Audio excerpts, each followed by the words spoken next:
Oh no, I sound just like my mom. Have you ever caught yourself in the middle of a moment with your child, maybe raising your voice, maybe shutting down, and then thought, ugh, I'm doing the exact same thing that I promised I would never do? It's one of the most disorienting moments in parenthood. And it's also one of the most important ones. Because when that happens, it's not about your child. It's about the invisible family patterns that have been quietly living inside of us, inside of you all along.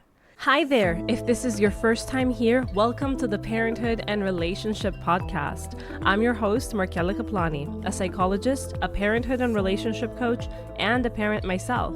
Together, we explore the transformative journey of parenthood and its profound impact on our relationship with ourselves, our partners, and our children, so that we can be present and show up as we envision without having to do more. Let's get into today's episode. Last week, in episode 56, we talked about how our own childhood wounds can show up in our parenting and how these intense reactions are often echoes from the past, not evidence that we're falling short. This week, we're zooming out even further.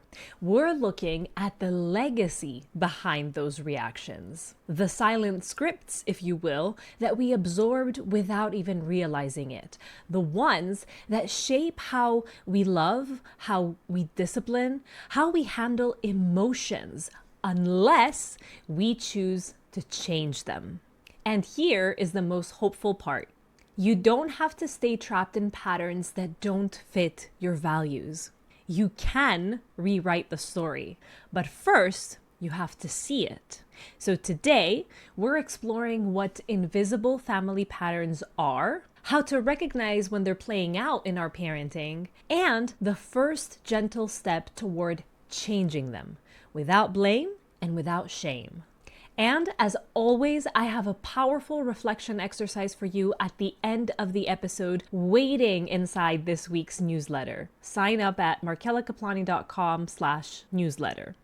So let's make one thing clear. Family patterns aren't just habits. They're emotional survival strategies that were passed down to us, sometimes for generations. They're the unspoken rules that we learned, that you learned before we even had words. Don't talk about hard things. Good kids don't cry. Keep busy and stay useful. That is how you earn love. You can be angry, but never sad. Most of the time, no one actually sat down to say these out loud. These are the kinds of things that we learned through the air that we breathed, through how conflict was handled or avoided, through how emotions were treated. Were they welcomed? Were they punished? Were they ignored? And those lessons didn't just stay in the past. They became part of our nervous system. They became part of the voice in our heads, of our emotional reflexes, our automatic responses. But if we are going to take a step back here, then consider this. Most of these patterns weren't born out of cruelty or bad parenting. They were adaptations, survival mechanisms that were designed to help your caregivers cope with their own world, with their own wounds, the difficulties that they were facing. But just because they were necessary back then doesn't mean that they still serve you now, especially when you're trying to parent with intention and connection. Invisible family patterns are like old operating systems running quietly in the background of our lives. And when the pressure of parenting arises, which it does, when we're tired and we're triggered, when we're overwhelmed, those old scripts often step in and take over. That's not because we're bad. That's not because we don't know how to parent. It's not because we're weak, but it's because in the absence of conscious choice, which is very difficult when we're exhausted, we choose the familiar over the unknown. Automation beats thought every single time. So how do we know when it's not just a tough day? How do we know when an old family script is sneaking into our parenting? Let's discuss a few signs to watch out for. For one, you may feel emotionally hijacked in familiar ways. This means that you may be reacting more strongly to your child's independence or their anger, their sadness, their needs, especially if those emotions weren't safe in your family growing up. You might hear yourself thinking, how dare you talk to me that way? Or stop crying. And that might happen just almost automatically. Secondly, you might feel a deep conflict between your values and your reactions. You know you want to parent with calm and connection. You know you want to be respectful, but when you're stressed, you find yourself snapping, shutting down, repeating patterns that you consciously disagree with. Furthermore, another sign may be that your voice echoes the past, sometimes in your words and sometimes in your body. You might say things that you swore you never would. You might also feel things like tension and shutting down or even rage that may seem to belong to a younger version of you, not the parent that you want to be. Finally, you might find that you're carrying unexplainable guilt, shame, or fear. Even when you handle things well, you may feel like it's not enough. You may feel like you're always failing, even if you're trying your best. This often points to internalized family rules about worth, love, success. If you are noticing yourself in any of these patterns, please hear me when I say you are not doomed. We are all in this boat together. And those of us who are starting to notice, well, we're already making the first crack in the old story. Stress doesn't just make us tired. It makes us default to the familiar, even if that familiar place isn't where we want to be. When we're sleep deprived and overstimulated, when we're carrying an invisible mental load of the entire family, our brain starts to look for shortcuts. And the easiest shortcut is the old script that we grew up with. Granted, it's not the best. It doesn't match our current values. It doesn't match our goals, but it is wired in our nervous system as safe, simply because it's known. That's why you might find yourself after a hard day sounding exactly like your parents, even when you know better, even when you want better. But under pressure, we all reach for the familiar. And it's not just emotional either. This is biological. Your attachment system, meaning the blueprint that you built in childhood for what love means and safety means and what connection means, it gets activated in parenting. When your child pulls away, when your child defies you or they cry, they throw a tantrum, this could be tapping into the deepest layers of your own belonging, connection, and survival. If your childhood taught you that love was conditional, that mistakes were dangerous, or that emotions were unsafe, those lessons will try to replay themselves unless you interrupt them. And none of this makes you weird or bad or defective. It makes you human, and it makes the work of parenting and reparenting yourself incredibly brave. So, if invisible family patterns are this strong, what's the first step to changing them? Well, it's actually simpler and gentler than you might think. Step 1 is to name one rule.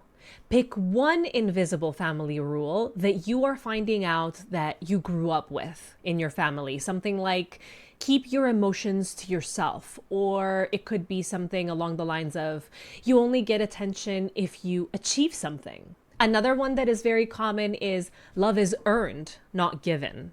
You don't have to judge it yet. You don't have to try to change it either. You just want to name it, because when you can name it, you can start to choose differently. Then it's time for step 2, which is to ask yourself, does this rule serve the parent that I want to be in the now? Maybe that rule protected you once, but does it help you build the kind of connection, the kind of safety and trust that you want with your child now? If it doesn't, you have the power to gently let it go.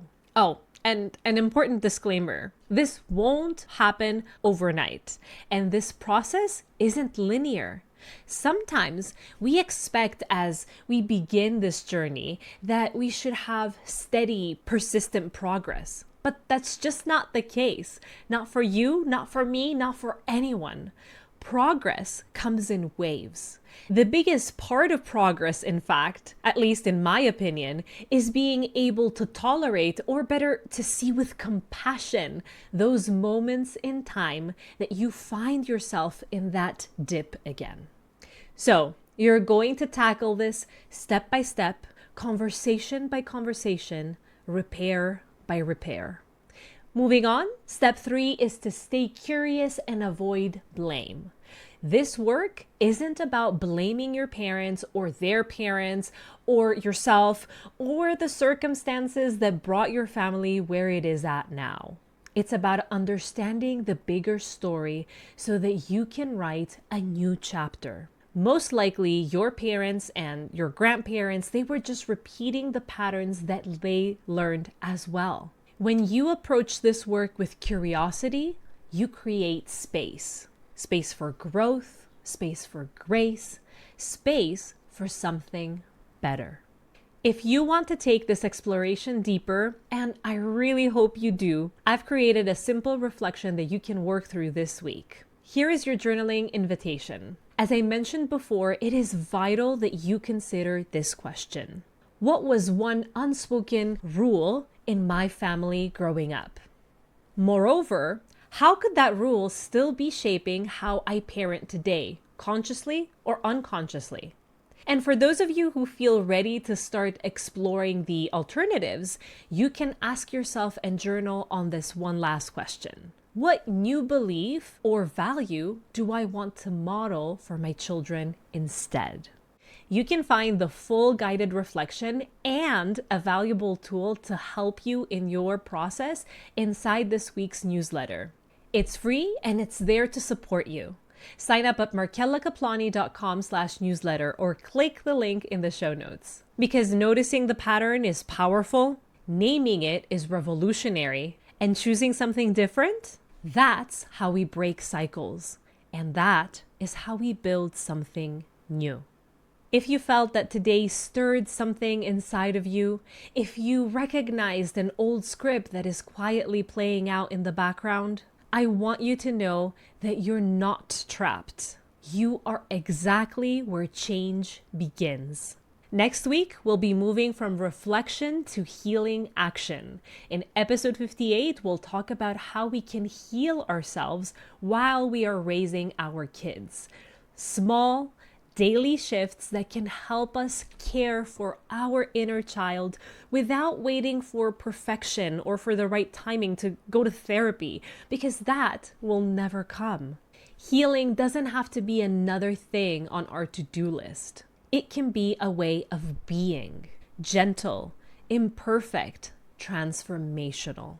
Oh, and if this episode resonated with you, and if you want to support my show, please share it on your socials, talk about it with your friends, tell everyone your takeaways, comment below, and leave me a review on Apple Podcasts. I have a link in the show notes that you can find, and it will really mean the world to me because it helps more parents and couples find their way here.